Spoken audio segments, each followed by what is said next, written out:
Welcome to the Windows Computer and Technology channel, and we've seen it in the stat counter data every month. On the first of the month, we look at where Windows 11 versus Windows 10 market share are, and in the last 2 months, we've noticed that Windows 11 has actually decreased 2 months in a row, and Windows 10 has grown 2 months in a row.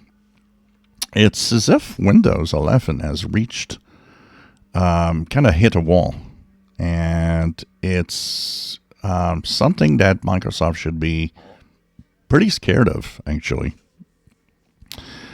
One of the questions that came today is with what's happening and the fact that Windows 10 is resisting so much, would Microsoft do another year of extended support? And even though there's no indication of this at all,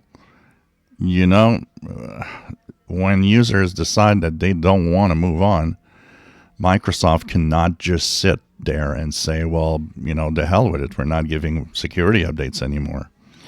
Especially when you look at the fact that a lot of people don't know what zero patch is, that there is something else that you can update. You don't have to update through Windows Update only.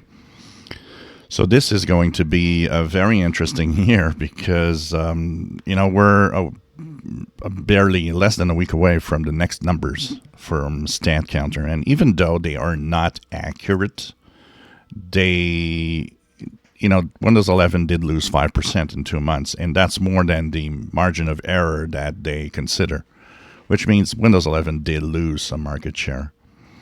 What's happening? Well, a big mix of problems with trust, problem with the fact that AI is pushed more on Windows 11 machines.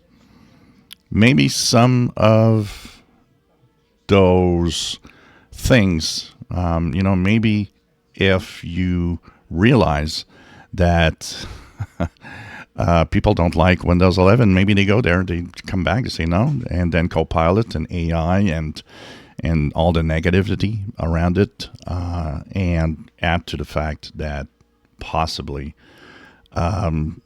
people just, like Windows 10, want to stay there. They just don't want anything else. It's a very complex situation. It will be interesting to see what these numbers are going to be by the end of the year. That's for sure. If you enjoy my videos, please subscribe, give us thumbs up. Thank you for watching.